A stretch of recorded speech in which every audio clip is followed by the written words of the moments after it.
YouTube, so we'll make sure that we get that done. But again, thanks again for Dean for spending the 30 minutes with us today, and really just want to kind of get an idea of your journey right from the beginning, how you appeared here in the United States, how it all came about, and what happened. Yeah, so I started coaching about 2000-ish. Obviously, I played soccer or football in England as a kid from about 6 years old. I was reasonably okay. I ended up at Arsenal as a youth team player. And the kind of same story, really. I got a serious injury to my ankle and then ended up being released from Arsenal and ended up at a kind of first division professional club at Southend United. And part of my apprentice, because I signed like a 2-year apprentice and a 1-year pro, was doing the level 1 and level 2 coaching badges. And I quickly find myself being more involved in coaching than playing due to my injury. And, you know, at the time, the club I was at had a youth academy. So I was going in on the weekends and kind of helping out the youngsters. And that's kind of where I fell in love with kind of soccer coaching, really. And then it started to develop. I had a grassroots team over there. You know, I was still very young myself. And then it led up to me in about 2011, after 11 years of coaching, just at grassroots level, having 1 or 2 teams, going to a professional team and coaching at Dagenham and Redbridge. Where I stayed there for about a season. And then I was kind of headhunted by West Ham United, which is obviously an EPL team. And, you know, we're starting to get a bit more serious now. It was on a part-time basis, which ended up being, you know, full-time, working with the kind of 12, 13s, 14s. At the time, I still had my B licence, so I was looking to do my A licence. And then I left West Ham and went to Arsenal, which was fabulous, you know, and a real professional club. Worked with mainly the kids from like under 12 up to 16 at Hale End. Managed to get my A licence, and I was there for about 3 seasons. And I moved to USA back in April 2018, and I've been here ever since. Great, that's good. So I know the game's just finishing up. The Arsenal match, Man City, doesn't look like there's been any change in the score. Still 2-0. But so they had a young player there. Did you, Eddie Nketiah? Did you work with him at all? Yeah, great. So because when I joined Arsenal, he was kind of leaving Hale End to go to London Colony. But yeah, I see glimpses of him, and it was fantastic. I mean, just a prolific goal scorer, a kind of a fox in the box player. His movement is fantastic, and that was his kind of quality. But obviously now he's got to go from playing youth, you know, under 21s, under 23s, to now playing with the big boys. So it's going to be a real challenge for him. Yeah, I like I said, I've been watching. I haven't seen much of him. Was watching most of the game today, and he looked pretty good actually. He was really sharp in the first half. I think the second half with the red card didn't help, but it was interesting. So with those types of players, so maybe talk a little bit about your experience with those with the players at Arsenal, especially. You know, what was kind of, you know, some of the things that you can kind of take away from your time when you was at Arsenal? Yeah, well, first of all, I think the kind of methodology and philosophy of Arsenal was there was always very, you know, they put a lot of resources into the academy, you know, at Hale End. So you had 2 different venues. You had Hale End, which was like kind of like the pre-academy up to 18s, and they left us and went to London Colney. And there was a lot of importance, and they kind of put a kind of quota on us to produce 2 players a season to try and go on and make it into the first team. So, and Arsene Wenger was massively involved in that, along with Steve Bold and Neil Branfield, who would have come down regular and kind of oversee the sessions and make sure that we was kind of performing to the highest level. But we kind of looked for players that were kind of very technical on the ball. We've done a lot of unopposed sessions, which is, there isn't a right or wrong how we do that. But it was, Wenger liked a lot of unopposed sessions, so a lot of technical base and really nailing down on the fine detail of when a player receives on the back foot, you know, is that pass good enough into the back foot, and what happens with the kind of touch from there. But we was very much a possession base. Now, when we went to go and play Tottenham, they had a totally different system where they was very much all about dribbles. They're like 1v1s, 2v1s and making overload. So it was just sticking to the kind of methodology of what Wenger was kind of producing and then working downwards from there, really. And it was great. It was absolutely fantastic. It was a great club to work for. Yeah. So he was really hands-on then in terms of kind of his philosophy going down, although you was in two separate places, right? So one was at London Colney and then the first team was somewhere else? Yeah, so he was at Hale End, and then the London Colney was kind of the first team, was kind of the last stages. But yeah, I mean, 2 or 3 times, Wenger will come down, or we had actually a CPD meeting with Wenger once, like a coaches. He was very much hand-on, and then obviously Steve Bowl was there, and Neil Branfield would come down regular.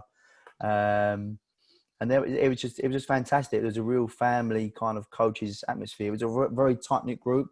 I mean, obviously not a lot went outside, but what happened inside was fantastic, So, and that was very open. I mean, there's a kind of different thought process here to back in England. Back in England, they kind of, we had regular meetings with the local clubs like Chelsea, Tottenham, and you kind of ask questions, what they're doing, what you're up to, and kind of, it was a real open door policy where, even though we was tight knit as coaching staff in terms of what we was doing.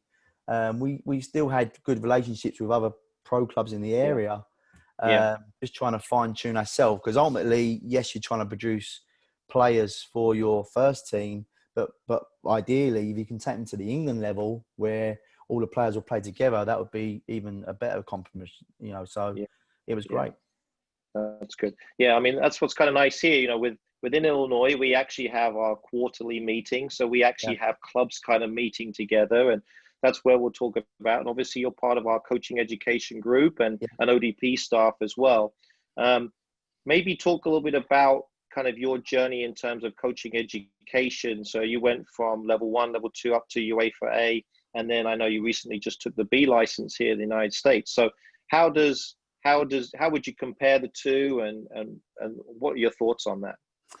Yes, I think I'd done my level 1 and 2 back in 2000. So back then, obviously, internet weren't as powerful. There weren't, too many platforms to kind of gain knowledge from. Nowadays, you've got so many platforms, so many different avenues you could kind of gain some great knowledge on. Obviously, the webinars over this little bit of a period has been great. But in terms of coaching education.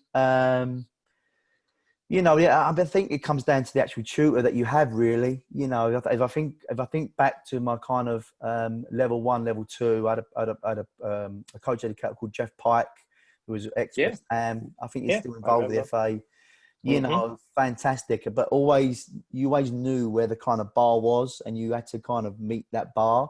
And that was great because the ownership was on you to kind of go out and kind of learn the ropes a little bit, go out in there and practice and foul. And then when you move to the B license and the A license, you start meeting people like Ben Bartlett and Dick Bates, God rest his soul, who are more about the actual thought process and the knowledge of what you know and how you kind of translate that to 11v11, training session or game. So, I mean, it really is. You've got to be, I think, really open-minded to it all, and take people's kind of views and opinions, and kind of spin it to make it your own. And I think that's important, and what I've learned in terms of starting in 2000 to now where I am now.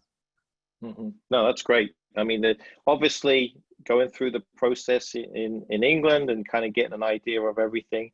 And you kind of seen the American side of it from our grassroots courses all the way through to the B license. There's I think you're finding there's a lot of comparisons. A lot of the same things are kind of running through. Obviously, the player being the center and everything else. Is there things that you use now that you kind of, in your training sessions now, that when you're working with your club, do you use a lot of the stuff you got from England, or are you kind of incorporating the stuff that you got through on the US side? Yeah, I mean, I obviously just mentioned that we've got I've done the USB license last year. It was absolutely fantastic. Gareth Smith and Antel and Neil Ellis was fantastic. And you could really sense there was a purpose to what they was trying to in terms of what they was trying to create a US model. You know, and you can see they're really trying to work hard. You know, unfortunately, we spoke before, Adam. You know, USA is such a big country; it's so large to kind of cover. That maybe I think the only difference is that obviously England being so tiny. You know, the state of Illinois is half the size of England. Yeah.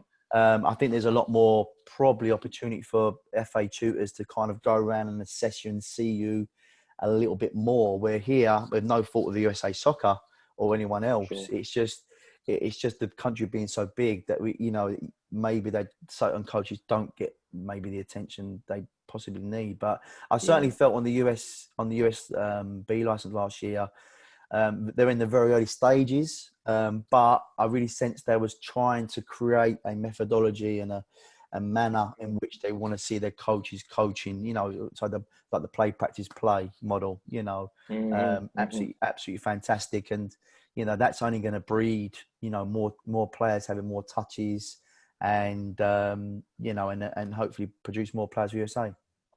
Yeah, no, that's great. Absolutely. So when you look at all the people you've been around, obviously you mentioned some great people there in Arsene Wenger and some different people there. Who are some of the mentors that kind of stick out for you that you kind of listen to, maybe had a cup of tea with, whatever it may be? Who are the people that kind of stick out for you that you really look up to? Well, I think firstly, I think Jan van Loom has been immense in my kind of in my career. You know, you met Jan. We had a great webinar of Jan a few weeks ago. You know, he can really go into real fine detail, and you can speak to Jan for hours on end. But he just makes. I think his personality just makes you assess what you're actually doing, and how your persona is, how your personality is, how you self-reflect, how you set certain challenges. You know, he really made you think about that. Now, if you're comparing him to someone like Neil Branfield, who was my youth team coach at Arsenal, you know, he's number 3 behind Steve Bold and Arsene Wenger. Totally different personality, but still just as effective, you know, in terms of this is my standard. You know, if you drop below that, I'm going to kind of let you know about it, you know, that kind of command coaching. So, and neither is good or bad or right or wrong. It's just a different method. So I think there's certainly 2 people there that you just take little glimpses, little bits out of them and kind of add it to your game. The other one I mentioned is obviously Ben Bartlett, who was fantastic. You know, very detailed, made you kind of self-reflect and think about how you coach. So, but with all these coaches, and I think it's important, and this is the kind of message I want to say to people that are listening, is what I tend to do now is, and it doesn't matter what kind of level coach you're watching, is kind of watch a session and kind of, you know, say to yourself, well, how would I adapt that to make that my own, in terms of, you know, they're putting on a session, you know, think about how you can make the session less challenging or more challenging, or how you may have some players in there that need some individual personal development, and then really think about how you would make that your own session. What kind of, you know, coaching and vocabulary you would use, what standards, you know, so what Q&As would you use, different coaching styles. And I think that has been something that I've always done since the early ages, that kind of methodology, and hopefully I've gained, you know, some knowledge from it. Doing that repetitively over amount of times. Sure. Is there anybody here, you know, since you've been in the States, in terms of, obviously the B license instructors have had an impact on you? Is there things that you've picked up since you've been here in the last few years? Adam, I mean this sincerely. I pick up things every day.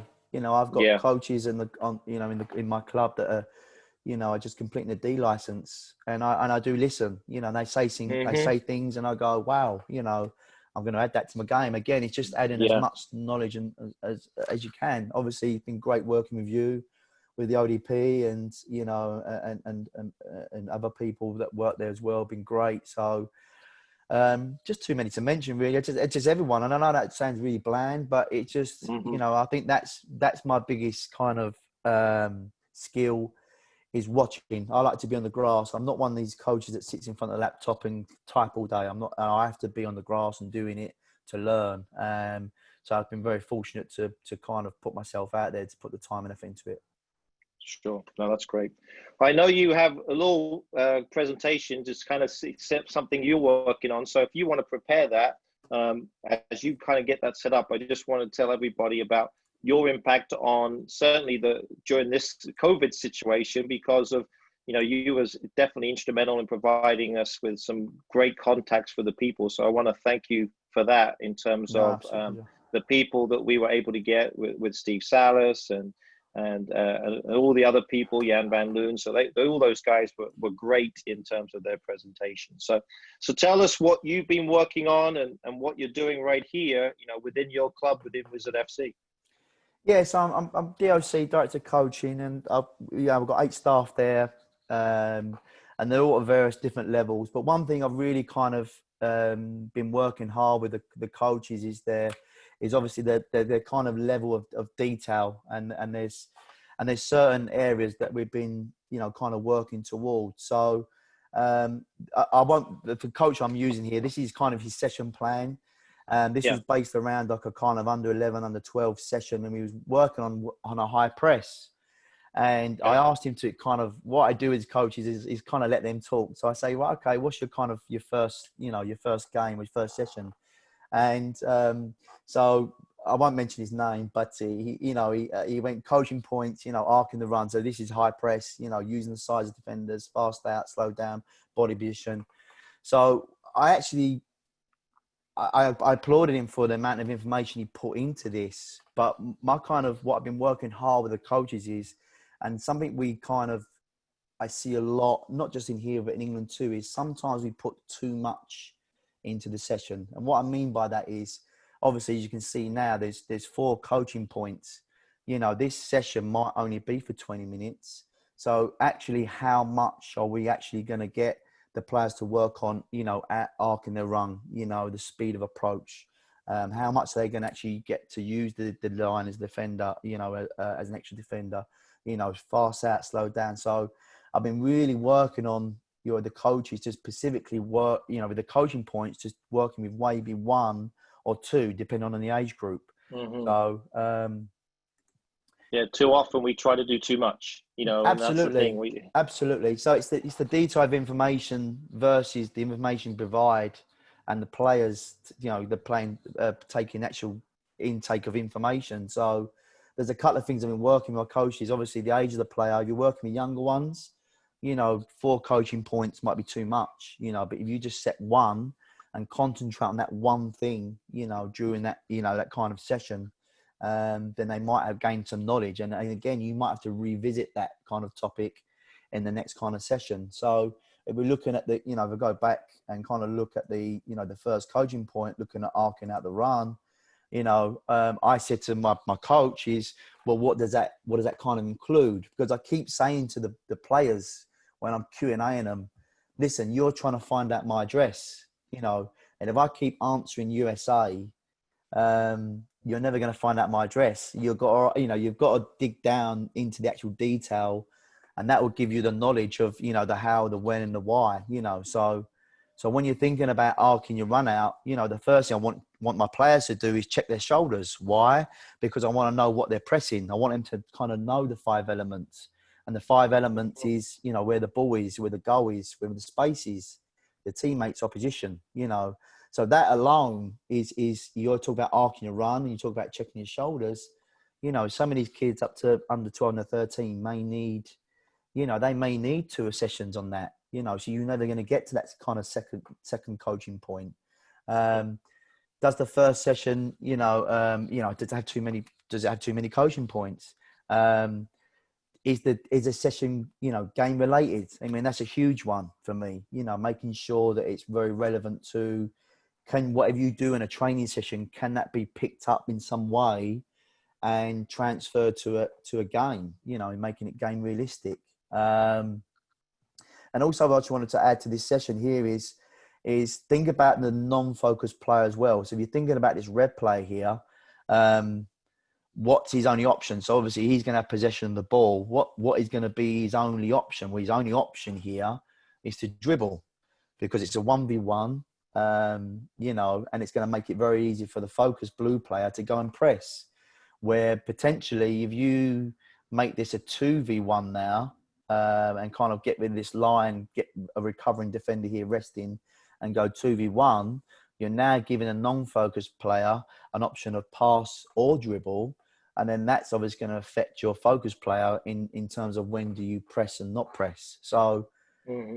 Again, it's just giving the kind of coaches a bigger kind of outlay of how they plan their session around the coaching points and the level of detail around that subject.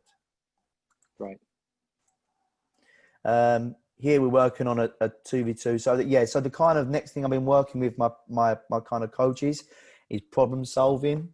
And not really coaches per se, but more about the actual more about the problem solving. So more about the players being able to problem solve.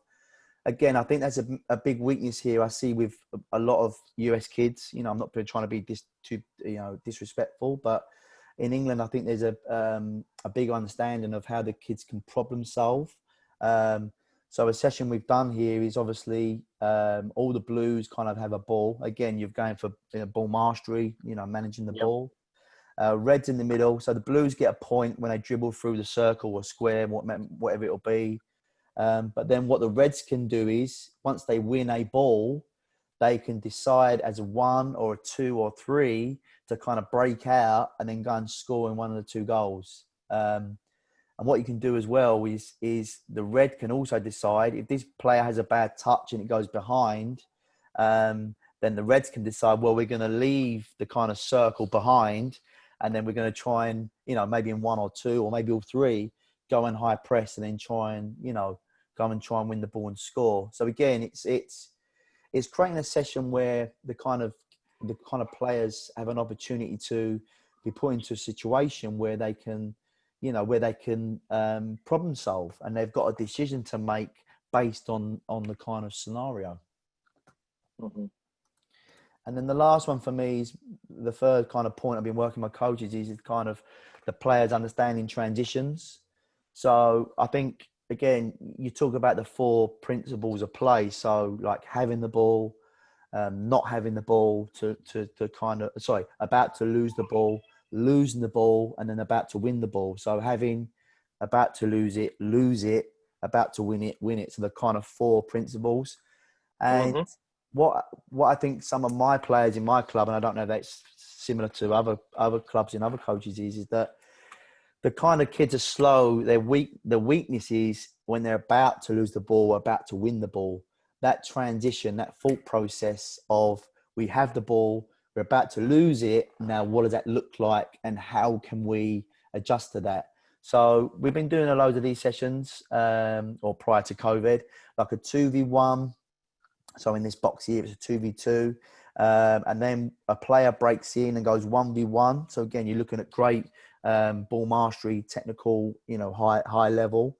But then if the defenders or the goalkeeper wins it, it then automatically becomes a kind of 4v2. And then what does that look like? So all the players can free up in this area. And then you look at, can now the red team play out from the back and then score into the 2 goals? So for me, that gives kind of everything there. You've got the blues having the ball and the reds not having the ball. And then obviously it swings where the red's potentially going to win the ball. The blues are going to potentially lose the ball. And then looking at that kind of full swing where the blues have lost the ball. Now they've got a decision to make. Do they high press? Do they go into a low block in terms of blocking the goals? And then looking at the reds, okay, you're 4v2 now, including the goalkeeper. You know, how are you going to transition that to play into the goal? So there's been kind of 3 areas that we've been kind of looking at in terms of coaching detail and looking at specific coaching points, problem solving in terms of how your session designed around that, and then to transitions. And it's been great. Yeah. So going back to that, so did you find when you were working with players, probably when you first got there, I know when I noticed when I was working with clubs originally, that they just stopped defending. So for example, they lose the ball and then someone goes past them. Okay, that's not my job. I'm just going to let those guys go. Did you see that as a common theme within your club, within the players you were dealing with? Yeah, absolutely. I think that and the actual just the willingness to defend. But I mean, Pep. I see something on the line the other day. I'm not sure how recent it was, but Pep was talking about how making his players humble. Making these players realize they have to work. They have to work to get behind the ball. So first thing first, you have to look at the kind of mindset of the players and understanding that's a kind of a duty they have to perform to get the ball back. And then design a session around that. Too many times I see too many sessions where they might do a 2v2 onto goal. And then once the goalkeeper gets it, the kind of goalkeeper just rolls it out to the side and the next one's coming. Again, I think there's an opportunity there, to just, put 2 pug goals or put a target kind of person or make the player stop on the end line where there's an opportunity there for the focus players maybe attacking on the goal to now work on their defensive side. The goalkeeper has the ball. Now what happens? It's a 3v2. Can you try and play out? So you're kind of ticking 2 boxes at the same time because you're working on attacking onto goal, but also you're working on the focus players obviously defending when they lose the ball. And thirdly, you're working on the non-focused team trying to play it from the back. So for me, it's kind of like how can you keep the session going to allow the players to get as much of the session or that 30 seconds as possible. Yeah. So when you talk about spending time on maybe only a few coaching points, how long would that take in your typical session? So let's say you phase it, you said whether it be small-sided, kind of the old traditional, it could be even a practice play or orientation learning, whatever it may be. How much time would you spend on each segment as you kind of progress through it? I think it really depends on the players in terms of what they need to learn. I mean, if you're working with a top end 16, 18, then you might have 3 or 4 coaching points and you might have some, individual player development. So again, I think that's really dependent on the players and what you're working with. But secondly, I think what's been really eye-opening for me is with the practice play is, the play, great. It's an opportunity for the kids to turn up and release some energy. But as I've been working with our coaches, I've been saying, listen, this is also an opportunity. You don't need to stop it and show pictures but say to the players, hey, listen, if you're working on a high press, just for argument's sake, like, hey, in this game here, I need a little 3v3. If you can win the ball high and score, that's worth 2 goals. So already, you're not necessarily stopping the session or showing them pictures, but you are kind of setting the seed what will help you down the line in your session to say, hey, remember in the first game we played a 3v3. Remember when I said if you win the ball high, you can score 2? Well, let's look at that a little bit further detail of how we do that. So I think that's important part, letting the players be the center of attention. Yeah, sure. And that transfer goes on. We talk about the keywords. We talk about, obviously, the guided questions. That's a big part of it as well as we go through that practice play element. And I think it just puts the onus on the players. So then the players have to make those decisions. Then they're cognitively more aware of what they need to do. Consequently, then that's going to create a better training session. That's the aim of it. So as we go forward, and don't be scared to like the middle one I showed with the ball with the reds in the circle. So coaches are too scared. I don't know. What I've seen, and I said this is across the ball since I've been, involved in coaching. Is coaches think that it has to be structured in terms. It has to be what I call a clean session. So if it looks too messy, that doesn't look good. I think the opposite. I think the more kind of messy it looks, the more freedom you're giving the players, the more bravery, and don't be scared to do that. If it's going somewhere obviously totally off the limits and obviously bring the session back. But, a game like that with the players in the middle, you could have players going off all over the place and great, let it happen, because I think then you're allowing that kind of expression, the creativity and, the kind of the learning to happen.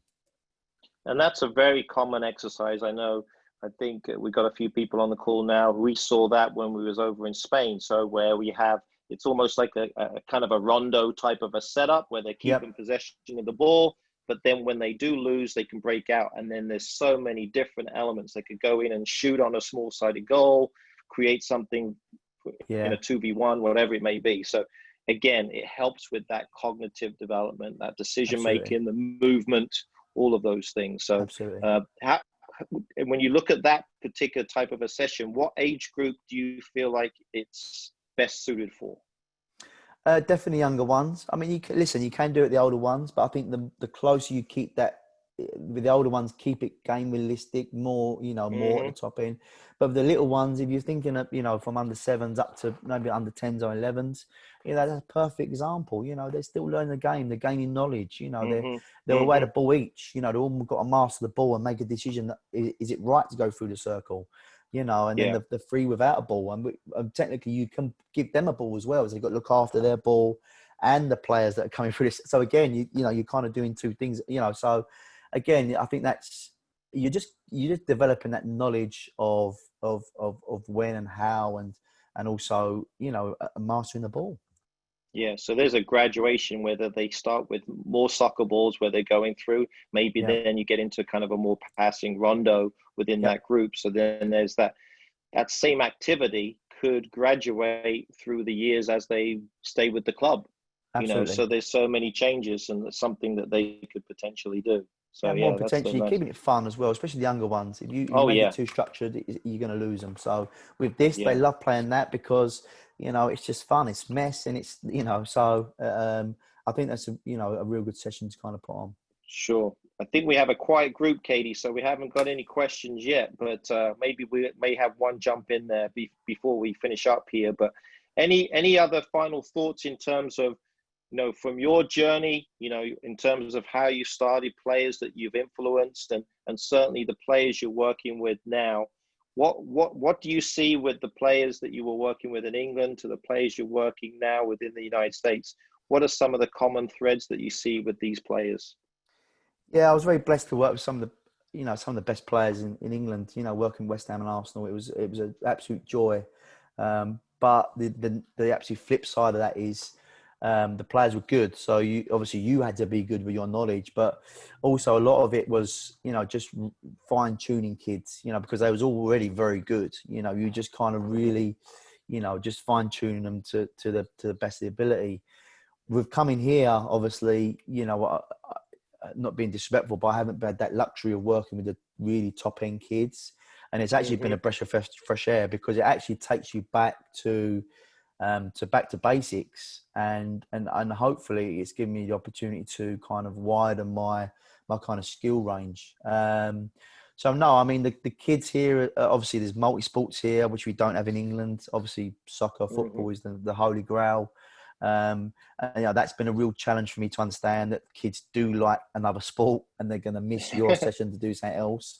But again, that's also vitally important, because if they're playing basketball or tennis, they're getting the same kind of agility, coordination that will help you in soccer. So I don't think it's been other than the working with the top end players in England. It's been absolutely great, and working with the ODP players has been absolutely fantastic. So and looking after coaches is something that I feel really passionate about. I want to pass on my kind of knowledge. Sharing is caring. So it's been great. Yeah, so that's definitely a key for you. Obviously, now you're probably doing more from a coaching education standpoint in terms of working with your younger coaches, giving them the information that you've learned and what you've got. So that's probably been slightly different in terms of your role, because you're probably, when you was at Arsenal, West Ham, you was working with coaches that already had a good amount of knowledge. Yeah, absolutely. Yeah, my video was always filmed. My sessions were filmed at Arsenal every session. And sometimes I was criticised, So again, you've got that was the kind of level they held you to, which is great. Kept you on your toes. But here it's it's a little bit more relaxed than that, thankfully. So and there's an element of coaches can make mistakes, and I like that, because then you can kind of guide them to say, well, look at this as a possible another option. Sure. Katie, I think we had a question in the box there. As we finish up. Can you name a few things the training activity should have in order to be considered a game-like activity? Sorry, you cut it there. Sorry, Adam. Okay. Can you name a few things the training activity should have in order to be considered a game-like activity? Oh, great question. So I think, ultimately you've got to have one team going one direction and one team going in another direction. I think it's directional because again, you're working on that kind of transitions. Um, again, don't be too scared to work with same number of players. Again, if you constantly work with overload in terms of 3 versus 2s, 4 versus 2s, it might be easy for your focus group. So again, don't be too scared to put the kind of players, because if you think about the game, whatever level they are, it's 11v11 or 9v9. So keeping that kind of comparison, and just keeping the game as fun as possible. Try and not stop the session too much, and showing relevant pictures. Ultimately the game of soccer is taking the ball from one part of the field and going forward. That's it. That's soccer, right? How you get there's a million ways. So just don't nail down saying, well, it's only got to be this way. Try and give all the players all the options. Right, because when we get into the restrictions, then it gets complicated, and then it's not game-like. So when you start taking away, you can only take 2 touches or 3 touches or whatever it may be. That's not going to happen in the game. So that makes it a little bit more difficult. So, there's so many things in terms of how it becomes a game-like situation. So that's great. But any final thoughts from you in terms of, I know, like I said, you're very instrumental in bringing some of the people that we had on our webinars.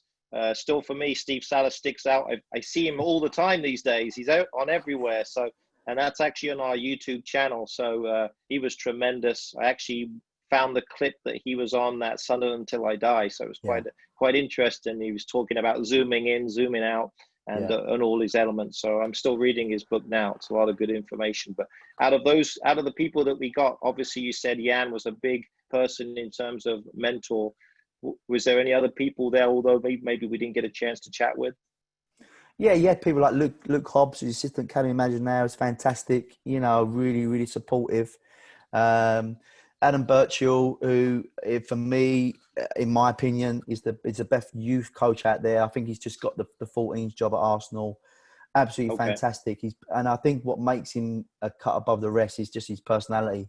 He just understands the players and knows exactly what players need command and what players need a bit of TLC. So for me, he finds that balance and he gets the best out of players all the time. And the good thing about Adam is, he could move across to America and do what I do, probably better than me, because he's got that adjustment of the level of player as well. So it's just not top end. So I think he's been instrumental to me. Greg Lincoln at Arsenal, absolutely fantastic.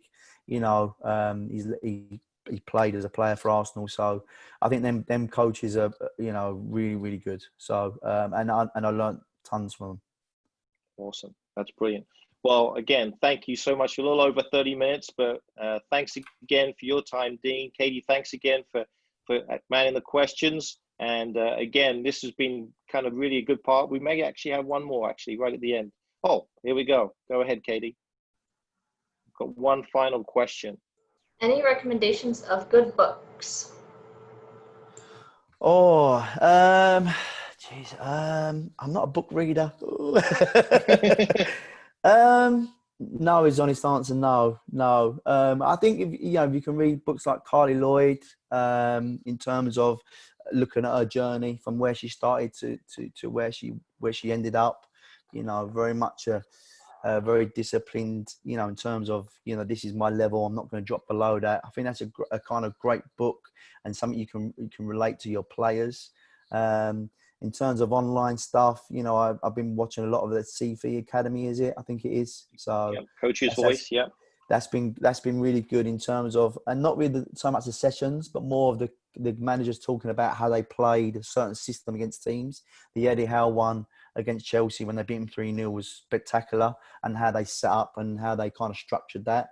But again, when you're listening to these, just kind of, again, think about your own players and your own teams and think about how that would be relevant to you in your environment. I think that's always, very important. So I hope I've helped with the book. I'm not sure I did, but. And you're chipping away at Steve's book, right? The Educating Football book. So absolutely, of course. Sorry, Steve. I've ordered it. It ain't arrived yet, but look forward to getting into that. It's good. The chapters are short, which I like, so it's good. 8 to 10 pages, so it's nice. All right, great. Well, we'll stop it there. Again, thanks, Dean. Thanks, Katie. Thanks for everyone. This will be on YouTube for anybody to watch it, so you can send to your friends and family.